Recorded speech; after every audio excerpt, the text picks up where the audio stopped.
France, December 1944.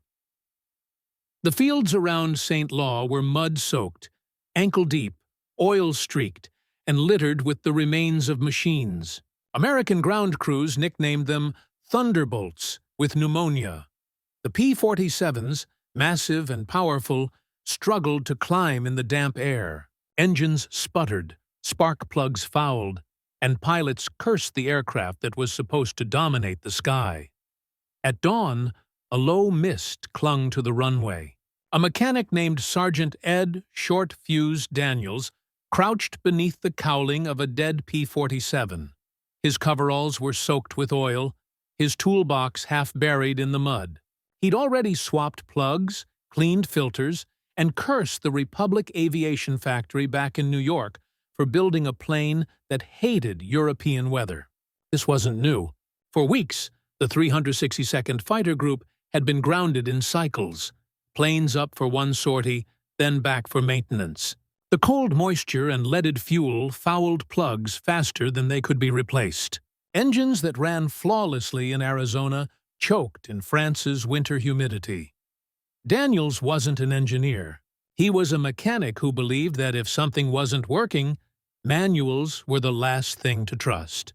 Behind him, a test pilot shouted, "Another one dead!" Daniels wiped his hands. "Same story. Sparks dead at altitude. I'm about ready to light a match myself." He glanced at the maintenance truck nearby, stacked with crates labeled B-24 spares and R-1830 plugs. The bomber plugs were technically incompatible. Different heat range, different clearance.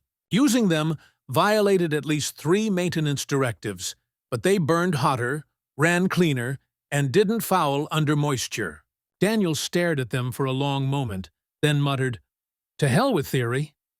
He pulled 36 plugs from the Thunderbolt's twin-bank engine and replaced them one by one. He didn't tell the crew chief. He didn't tell anyone. When the pilot returned, Daniels simply said, "Try her again, and don't baby it." The Thunderbolt rolled down the strip, tail heavy with mud. At first, nothing unusual. The same low growl of a tired engine. Then, halfway down the runway, it came alive. The roar deepened, the propeller blur sharpened, and the plane leapt into the sky as if it had shed a ton of weight. Daniels listened. He could tell by the sound. Smoother combustion, cleaner ignition. He waited for the radio crackle that would confirm what his instincts already knew. "Tower, this is Red 2, came the pilot's voice, climbing through 10,000 feet, throttled steady. "What the hell did you do to this thing?" Daniels grinned. "Just swapped her spark." By 12,000 feet, the pilot was laughing. "Feels like a new bird. I'm climbing faster than ever." Daniels said nothing. He didn't need to. The numbers would speak soon enough. That afternoon, the test data arrived. Climb rate up 20%, cylinder temperature down 25 degrees, plug fouling reduced to 0. It was the cleanest engine run since the squadron had landed in France. The crew chief called it luck. The maintenance officer called it recklessness. Daniels called it proof. Word spread fast across the airfield. Some grease monkey had made a Thunderbolt outclimb a Spitfire. Pilots began requesting Daniels's plugs. Supply officers started checking part numbers. Headquarters began asking questions. By the next morning, Daniels was summoned to the operations tent. 2 officers waited beside a clipboard. "Sergeant," one said, "you swapped non-standard parts from bomber inventory into fighter engines. That's unauthorized modification." Daniels shrugged. "Sir, it worked." The officer's jaw tightened. "You could have caused catastrophic detonation." "Or worse," Daniels muttered. The reprimand came that afternoon. Officially, he had violated Section 9 of Maintenance Protocol. Unofficially, every pilot on the field wanted him working on their planes. What began as a reckless field swap was about to rewrite the high-altitude balance of the air war. One spark plug at a time. Innovation sometimes doesn't come from laboratories or factories. It comes from mud, grease, and a man stubborn enough to keep thinking. The P-47 Thunderbolt was a paradox on wings. the heaviest single-engine fighter of World War II, an armored brute with the heart of a bomber. Pilots called it the Jug, short for Juggernaut, but also for the way it handled, solid, sluggish, slow to climb. To many, it wasn't a fighter at all. It was a flying anvil with guns. By 1943, the legend of the Thunderbolt had split in two. To the American public, it was a tough, indestructible escort that could bring pilots home with half a wing gone. To many in the 8th and 9th Air Forces, it was a lumbering giant incapable of chasing a Messerschmitt above 20,000 feet. The myth stuck. The P-47 was powerful but hopelessly slow at altitude. That belief was based on incomplete data and misunderstanding. On paper, the P-47's Pratt & Whitney R2800 double WASP engine produced over 2,000 horsepower, boosted by a turbo supercharger compressing thin, high-altitude air.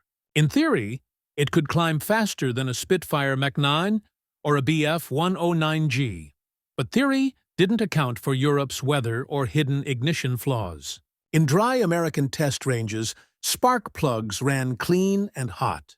In France and Belgium, with constant mist and leaded 100-octane fuel, those same plugs fouled rapidly. Moisture and carbon deposits shorted electrodes, causing misfires and power loss. At 15,000 feet, a single cold-running cylinder could rob the engine of efficiency. Multiply that by 36 cylinders, and the flying brick reputation became inevitable. Pilots didn't know why, they just felt it. Engines sputtered, stuttered, or lost power while climbing through clouds. Mechanics followed manuals, replacing plugs every 25 hours. It didn't fix the problem. It just delayed it. The Thunderbolt's engine wasn't weak. It was strangled by its own maintenance rules. Meanwhile, Luftwaffe propaganda loved the myth. German pilots boasted that the P-47 couldn't outclimb them. The Bf-109's Daimler-Benz DB605 was fuel-injected and efficient, while the P-47's massive radial engine seemed overbuilt. "You can't outclimb gravity with weight," one ace wrote smugly. But Americans weren't losing due to physics. They were losing due to chemistry. P-47 spark plugs were designed for dry climates. They ran cold in Europe's damp, allowing unburned fuel to coat their tips. Hotter B-24 bomber plugs burned at higher temperatures, preventing buildup. Daniels didn't know the theory, but his instincts told him the system needed heat, not more replacements. Officially, Army Air Force tech staff noted recurring plug fouling in European theaters. Their response? Shortened cleaning intervals. The root flaw remained unaddressed. Pilots adapted tactics. Dive instead of climb, relying on the Thunderbolt's mass and momentum. Boom and zoom, they called it. Hit from above, dive away, don't chase. It worked, but reinforced the myth. The P-47 was too heavy to fight vertically. What nobody realized yet was the aircraft's limitation wasn't aerodynamic, it was electrical. A 25-cent spark plug was robbing a $100,000 fighter of its true potential. Sergeant Daniels's unconventional experiment didn't just improve one plane's climb. It exposed a blind spot buried deep in USAAF doctrine, the belief that maintenance could never innovate, only obey. Manuals said change was dangerous. The battlefield was about to prove otherwise. Once that first Thunderbolt climbed like a rocket, no one could unsee it. And no one could pretend the flying brick label still fit. By late 1944, the war machine roared at full power. But even the best weapons broke when met with mud. The P-47, born in pristine American factories, now fought from improvised strips carved out of Normandy and Belgian cow pastures.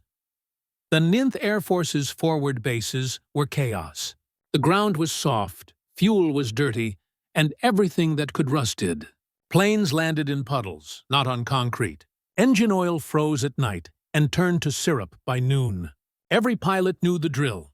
Fly hard, come back coughing smoke, and hand the problem to the crew chief. Sergeant Ed Daniels lived inside that chaos. He was 26, wiry, and always covered in oil. He'd been a factory worker in Peoria before the war, building farm machinery, metal that had to work through rain, dust, and neglect. He joined the Army Air Forces thinking he'd fix engines. Instead, he was fixing the consequences of bureaucracy. Daniels had a simple motto: if it breaks the same way twice, the manual's wrong. But manuals ruled the war. Every bolt, every plug, every part had a number. And woe to the mechanic who mixed them up. The Thunderbolt's R-2800 engines were supposed to be untouchable masterpieces, built with precision and maintained by the book. Yet those same engines were dying faster than replacements could arrive from depots in England. By December, his airfield near St. Lo had turned into a graveyard of Thunderbolts with dead plugs. The humidity and the 130-grade aviation fuel rich in tetraild fouled the ignition system faster than it could be serviced. The official fix was to clean and rotate spark plugs after every mission, a process that took 4 hours per plane. Daniels began running the numbers. One fighter squadron had 18 aircraft. Each had 36 plugs. Each plug fouled every 25 flight hours. That meant over 600 plugs replaced every week and only 400 spares in supply. The math didn't work. He walked through the maintenance tents and saw frustration everywhere. Piles of half-cleaned plugs soaked in benzene waiting to be reinstalled. He asked one crew chief what the real issue was. The man spat into the mud and said, "They're too cold for this climate." That night, Daniel studied the technical manuals under a lantern. He compared part numbers between the R-2800 used in fighters and the slightly smaller R-1830 used in B-24 bombers. The difference wasn't the thread size, it was the heat range. Bomber plugs burned hotter by about 80 degrees C. Hotter meant fewer fouling deposits. Hotter meant the plug could clean itself in the moist air. Hotter also meant a risk of pre-ignition, detonation that could destroy an engine if mistimed. It was a gamble. He wrote in his notebook, "Could B-24 plugs work? Same pitch, same gap, hotter burn. Dangerous, maybe. Worth trying?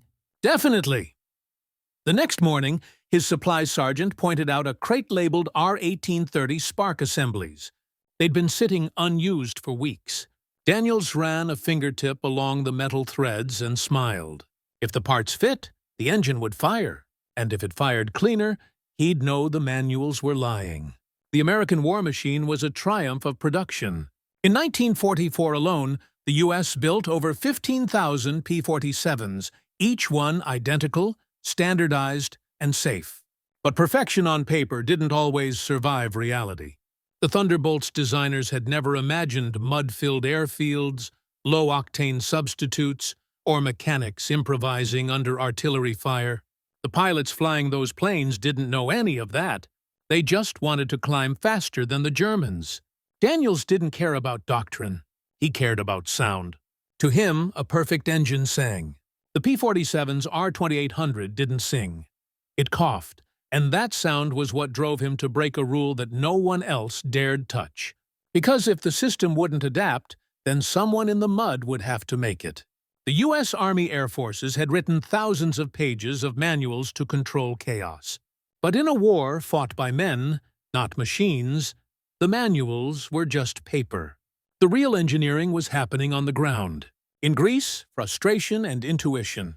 War is always about numbers, of planes, of men, of seconds between life and death. But for the P-47 Thunderbolt, then numbers that mattered most weren't measured in altitude or horsepower.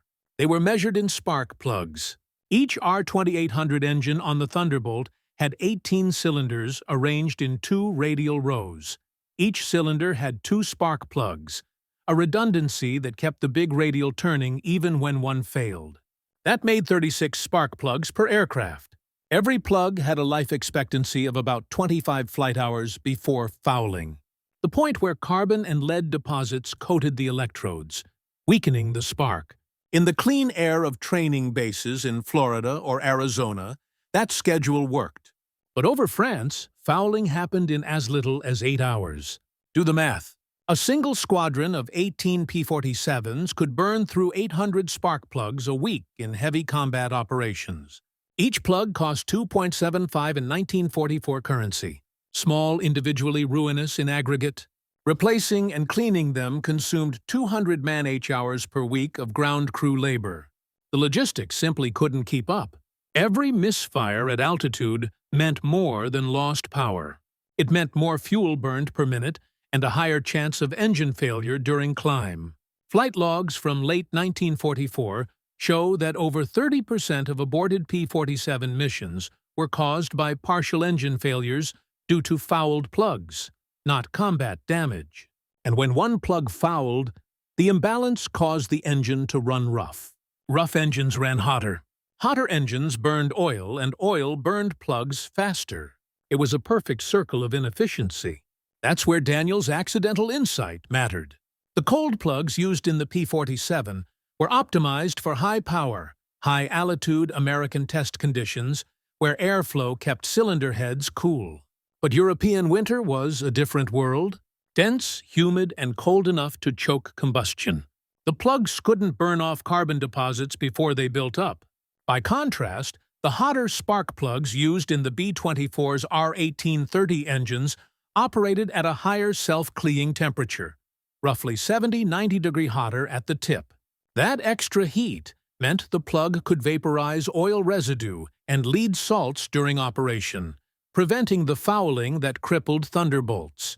One small difference, an internal resistor material and a narrower electrode gap, completely altered combustion timing.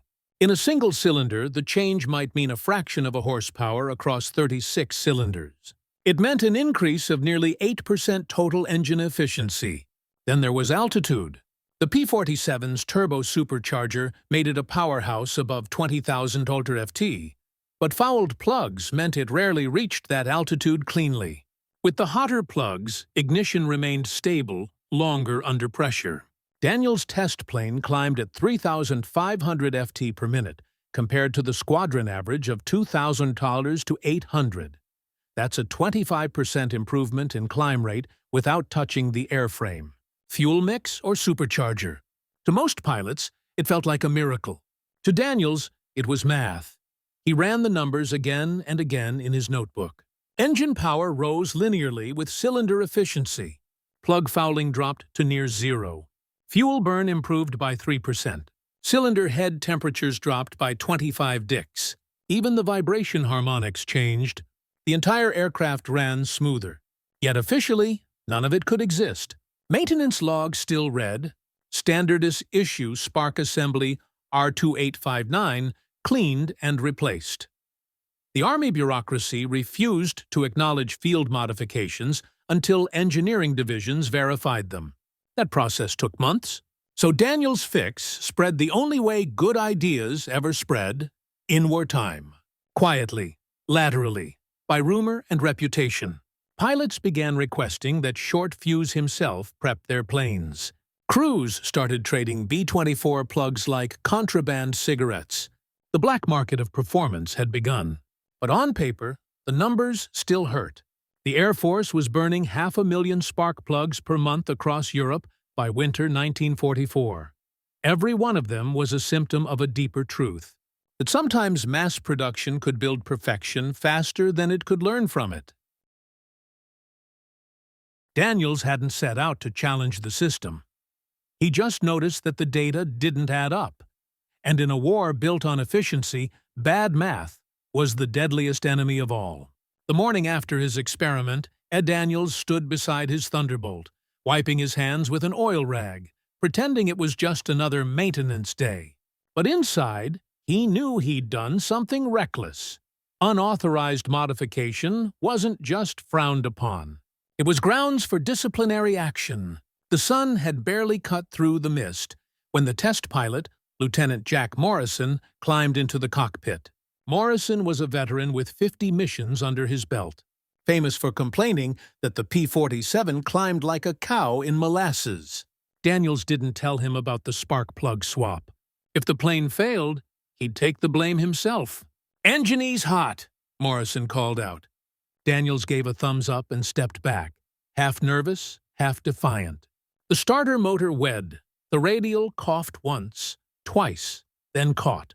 The deep rumble of the R-2800 filled the field, but this time it sounded different, cleaner, sharper, less labored. The idle ran smooth. The vibration that usually shook the ground was gone. Morrison taxied forward, throttled up, and the Thunderbolt lurched ahead. As the plane gained speed, its prop wash whipped mud into Daniel's face. But he didn't flinch. He was listening. To him, sound was data, and this sound was music. The P-47 lifted off the runway at 140 miles up and began to climb. Daniels watched it vanish into the low cloud layer and waited for the usual sputter over the radio. It never came. Instead, Morrison's voice crackled through the static. Red 2 to ground, passing 10,000, still climbing smooth. "What the hell did you do to my bird?" Daniel smirked. "Just cleaned her lungs." "Lieutenant, at 15,000 FT, Morrison radioed again. Still pulling, I'm at full power, and she's not coughing." By 18,000, the numbers coming off the flight recorder were undeniable. Climb rate up 25%, fuel flow down slightly, cylinder head temperatures holding steady. The engine wasn't just performing better, it was performing perfectly. When Morrison landed, he shut down the engine, jumped out, and stared at Daniels. "You touched something?" Daniels shrugged. "Just replaced a few plugs." "With what?" Daniels hesitated. "B-24 stock?" Morrison blinked. "You swapped bomber plugs into a fighter?" Daniels nodded. "They run hotter. Thought it might help burn the fouling." The pilot laughed, shaking his head. "You're insane, Sergeant. But whatever you did, it works." The crew chief wasn't as amused. When he heard about the swap, he reported Daniels to the maintenance officer. Within hours, Daniels was standing in front of Captain Reynolds, the man who'd signed his service record with grease still on his hands. Reynolds held up a fouled spark plug in one hand and the new bomber plug in the other. "Explain why you decided to turn my maintenance line into an experiment, Sergeant." Daniels answered calmly. "Because we've lost 6 planes this month to fouled ignition. I found something that fixes it." Reynolds' eyes narrowed. "You know that's unauthorized. You could cause detonation. You could kill a pilot." Daniels didn't back down. "Or save them." Reynolds stared at him, then at the report from the morning's test. The numbers spoke louder than either man. Climb rate increased. Engine performance consistent. No fouling detected. After a long silence, Reynolds set the papers down. "You'll get a formal reprimand, but you'll also be tuning every bird on this field before dawn." That night, Daniels worked under lantern light with his crew, swapping bomber plugs into every P-47 they had. By sunrise, 12 Thunderbolts were prepped. When the next mission launched, a bomber escort run toward the Ardennes. The difference was immediate. Pilots reported climbing higher and faster, intercepting threats that had always been out of reach. The mission logs would later call it unusually favorable conditions. But the crews knew the truth. It wasn't the weather. It was the spark. For Daniels, it was vindication, but a dangerous one.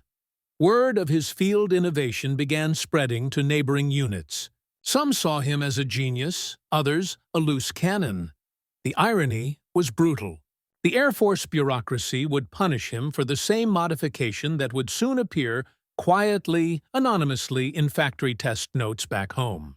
Because that day, in the mud of France, a greased mechanic had accidentally rewritten the Thunderbolt's limits. All he'd done was listen to the sound of an engine and believe that numbers could lie. By the end of that week, the airfield had become a laboratory without permission. Mechanics whispered about the hot plugs like contraband, trading B-24 parts between tents after dark. The official maintenance log still listed standard-issue R-2800 components.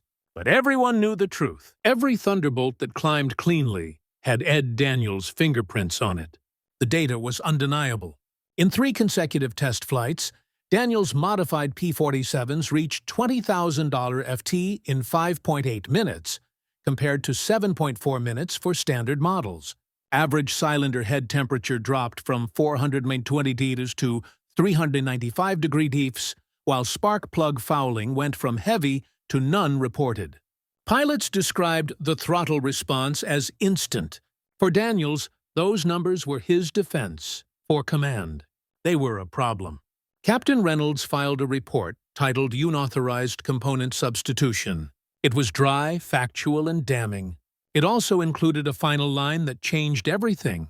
Operational performance improved significantly. The contradiction reached group headquarters within 48 hours. The colonel in charge sent a single message back: "Cease modification pending official evaluation." That order might as well have been written in sand. Pilots were already demanding the change. "Give me Daniels' plugs" became a pre-flight request. The old ones fouled mid-mission. The new ones didn't. When the 362nd escorted B-26 bombers over Germany and returned without a single engine failure, even the skeptics took notice. Still, bureaucracy moved slower than war. Official channels required formal engineering review, test, data replication, and procurement approval. That could take months, time nobody at the front had.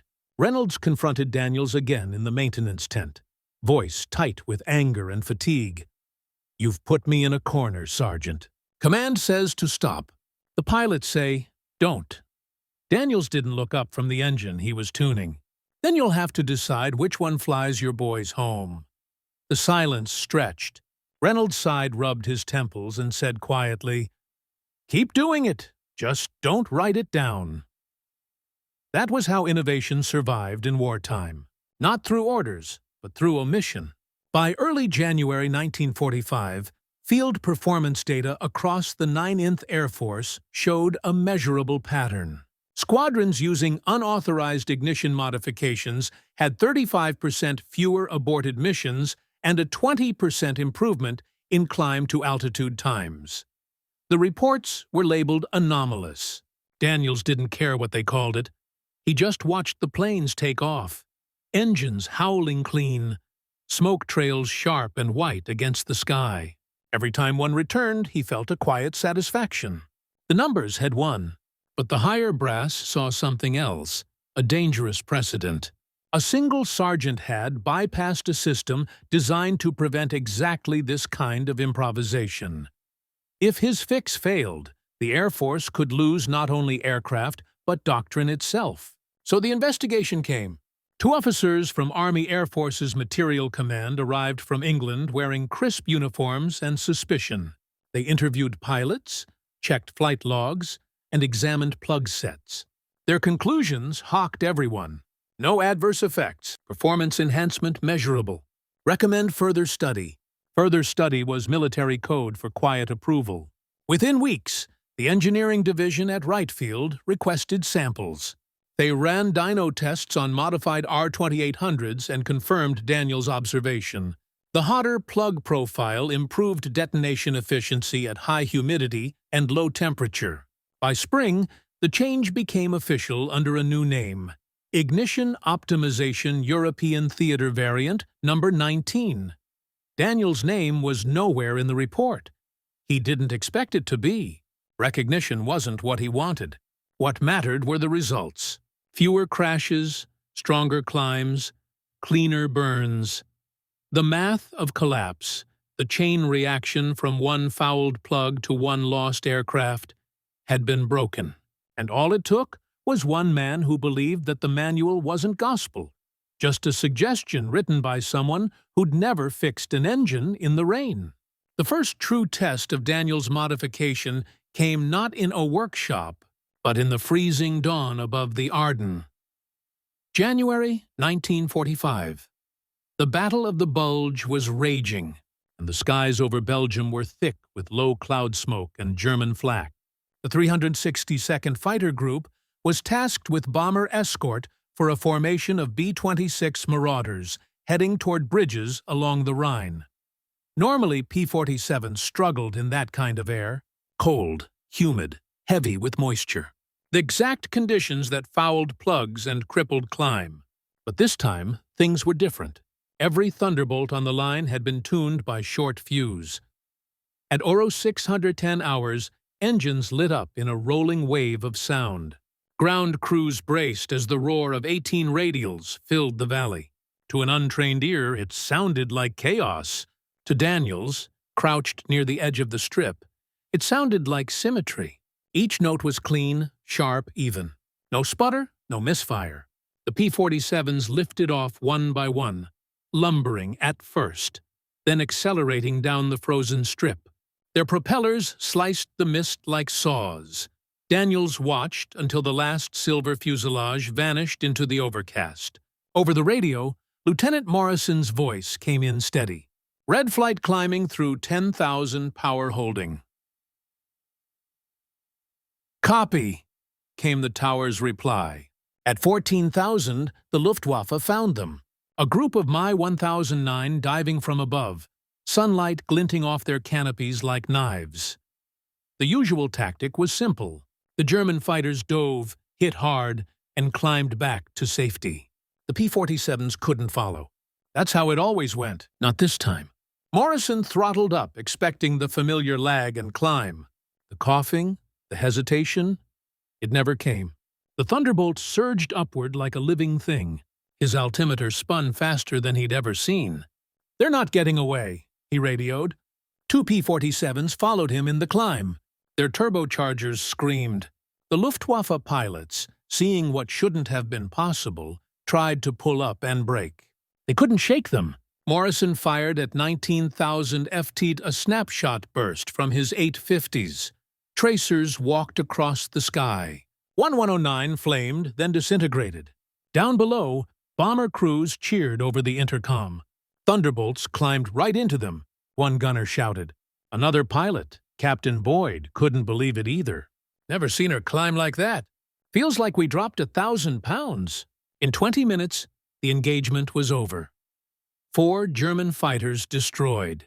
No Thunderbolts lost. Not a single report of engine trouble. When they landed, the airfield erupted in noise, laughter, disbelief, and something that had been missing for months: confidence. Pilots clapped Daniels on the back, joking that he'd tuned the war. Reynolds, the maintenance officer who had once threatened to court-martial him, simply said, "You just made me look like a fool, Sergeant." Daniels grinned. Wouldn't be the first time a mechanic fixed an officer's problem. That night, flight log showed climb times averaging 5.6 minutes to 20,000 ft, the best on record for the group. Engine reliability reached 100% across the board. No aborted missions, no misfires. It wasn't luck. It was chemistry, physics, and courage rolled into one. Word spread fast. Within a week, units across the 9th Air Force were radioing for details. "Send us the plug numbers," one message read. "We'll take all you can find." In London, Wright aeronautical engineers reviewed the combat reports. They couldn't deny the results. Field improvisation had outperformed factory engineering. The official memo that followed was short and clinical. Noted improved ignition stability in field-modified R2800 engines. Field modification appears beneficial. Further study recommended. It was bureaucracy's way of saying he was right. But Daniels didn't see any of that. He was too busy under another cowling, sleeves rolled up, wrench in hand, humming to himself as he replaced another set of plugs. For him, the proof wasn't in the paperwork. It was in the sound of engines leaving the ground and never coughing once. That sound, clean, fierce, alive, was his reward. Because in war, success isn't measured by medals. It's measured by how many men make it home because you refuse to follow the wrong instructions. By February 1945, Ed Daniels' spark plug heresy had spread far beyond his muddy airfield. At first it was just rumor. Whispers traded over supply runs and maintenance channels. Mechanics talked about hot plugs, about P-47s that could climb like Spitfires, about one sergeant who had figured out what the engineers couldn't. The 9th Air Force Logistics Office noticed it first. Requests for B-24 spark plugs spiked 400% in 3 weeks. Supply clerks couldn't explain it, but they knew someone was stealing parts from bomber inventory to keep fighters flying. At Wright Aeronautical's engine division in New Jersey, engineers were baffled when they received field reports marked ignition stability anomalies positive. That phrasing never happened. Anomalies were supposed to be negative. Never happened. Anomalies were supposed to be negative. Yet, these anomalies came with performance gains that defied the manual. A test team was dispatched to the European theater to investigate. Among them was Captain George Merrill, a young engineer from Pratt and Whitney. He arrived at St. Lo in March 1945, looking for the man everyone blamed or praised. He found Daniels exactly as described, sleeves rolled up, a shirt black with oil, cigarette in his teeth, and an R-2800 engine open in front of him like a dissected heart. "You the one swapping my plugs?" Merrill asked. Daniels didn't look up. "Depends who's asking." "I'm the guy who designed those plugs," Merrill said. "And you're using the wrong ones." Daniels smirked. "Funny. The wrong ones don't misfire?" Merrill blinked, surprised by the confidence. "You're not supposed to modify ignition components." Daniels wiped his hands. "Tell that to the Luftwaffe." Merrill studied the data himself. The tests were clean, repeatable, undeniable. Plug fouling eliminated. Climb rate up 20%. Fuel efficiency slightly improved. Engine wear unchanged. He sent a coded report back to Wright Field. Field modification verified. Recommend experimental authorization. Immediate implementation feasible. Within weeks, engineering bulletins began circulating under the innocuous title Ignition Optimization Directive No. 19, ETO conditions. It authorized regional substitution of high-temperature spark units, where sustained humidity affects performance. Daniels's name never appeared in the document, but the mechanics knew. They started calling the new configuration Daniels Ignition. Soon, factories in Connecticut began shipping Thunderbolts with the modified plug sets pre-installed. Pilots could climb through cloud layers without choking. The transformation was so dramatic that Luftwaffe records from early 1945 note a 30% decline in interception success against Thunderbolts operating above 18,000 RF. For Daniels, it was surreal. Yeah. The change that had almost earned him a court-martial was now standard equipment. Captain Reynolds handed him a copy of the new directive. "You made the paperwork, Sergeant. That's rarer than a medal." Daniels read it. Expression unreadable. They changed 3 words and made it sound like it was their idea. Reynolds chuckled. "Welcome to history." In April, a visiting general toured the airfield, shaking hands with crews and pilots. When he reached Daniels, he asked, "You're the man behind the plug fix?" Daniels shrugged. "I'm the man who got tired of replacing them." The general grinned. "Sometimes the best engineers don't have degrees." That night, Daniels sat outside the hangar, watching the sunset flare behind rows of parked P-47s. The sound of their engines warming in the distance was smoother now, richer even. He listened with the satisfaction of a man who had turned frustration into flight. By summer, the war in Europe was ending. Reports showed the modified P-47s had logged tens of thousands off-flight hours without a single plug-related engine failure. Daniels' field trick had quietly improved one of the war's most produced fighters. When asked later how he figured it out, he said simply, "Engine talk. You just have to listen past the manuals." For him, that was enough. His legacy wasn't in a headline. It was in every clean ignition that lifted a pilot through the clouds. Faster, safer, higher. And for the rest of the war, no Thunderbolt pilot ever called his plane a flying brick again. By the spring of 1945, the legend of Ed Short-Fuse Daniels had become a story every mechanic told when the engines fell silent. Not because he defied orders. Hundreds of men had done that. But because his gamble worked so completely that the entire Air Force had to pretend it had been their plan all along. The P-47 Thunderbolt's reputation changed almost overnight.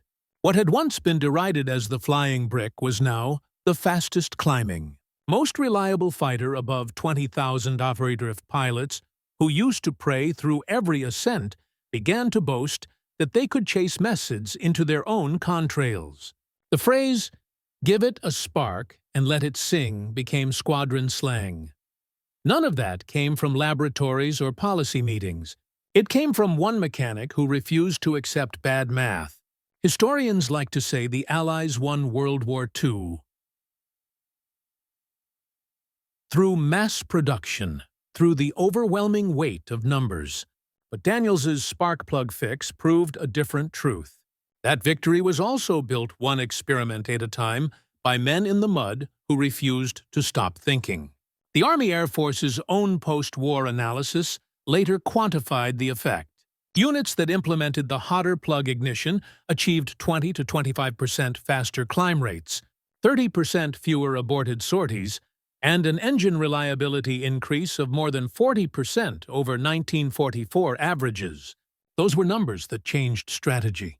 A fighter that could climb faster could intercept bombers sooner, break up attacks before they formed, and survive dives that used to cook engines.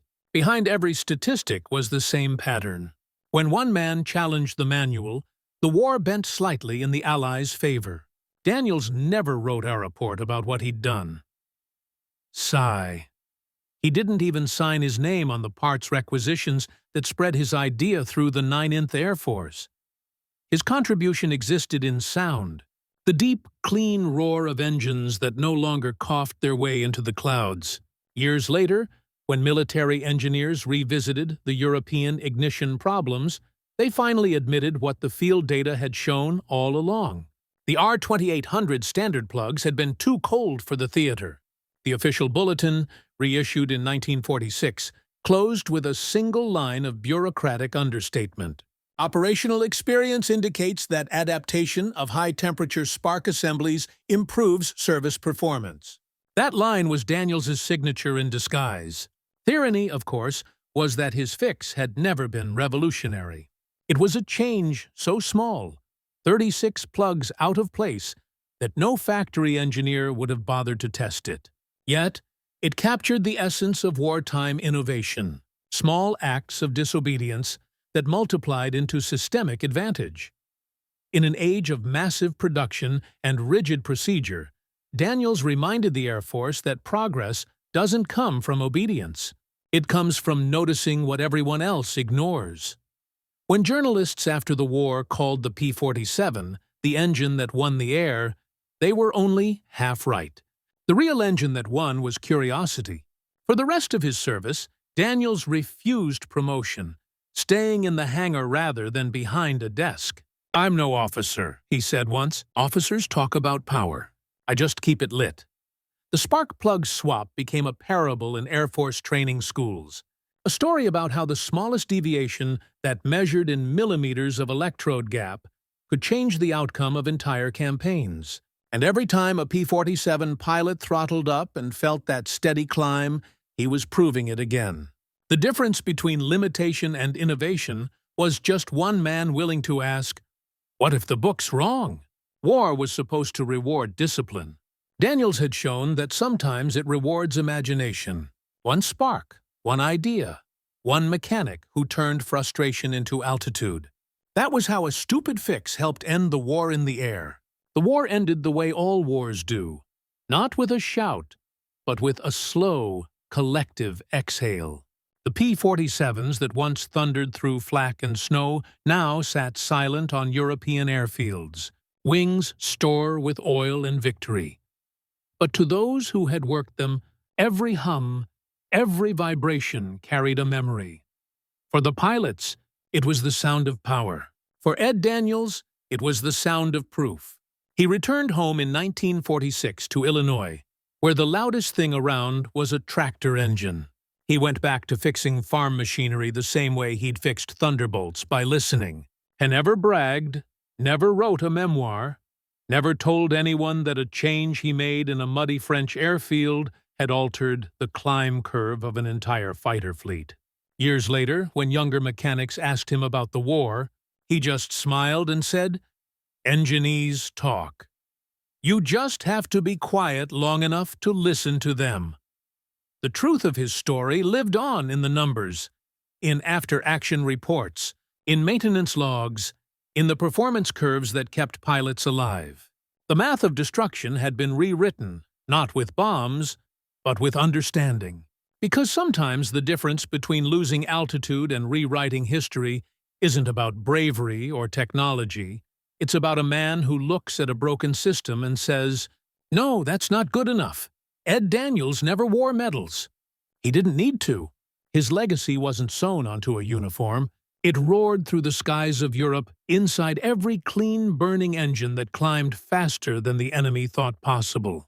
The P-47 Thunderbolt went down in history as one of the most rugged, reliable fighters of the war. What few realized was that part of that dependability came from one reckless decision: a mechanic in a field who refused to accept limits written by men who never saw. Mud. That's how the war was truly won. Not just by the pilots who fought it, but by the minds that refused to stop improving it. When Daniels finally retired, he kept one relic from the war: a single B-24 spark plug. Its metal blackened and worn smooth. On its base, he etched a line with a file. It still works because that's what he believed until his last day: that no rule, no system, no doctrine should ever block something that actually works. And that belief, that spark of defiance, is what transformed a frustrated mechanic into one of the quiet architects of victory. The next time an engine starts cleanly somewhere in a hangar, that's Ed Daniels still whispering from 1944. The sound of a smooth-running engine isn't just machinery. It's the echo of someone who refused to follow the normal path and change the world because of it. Normal path and change the world because of it.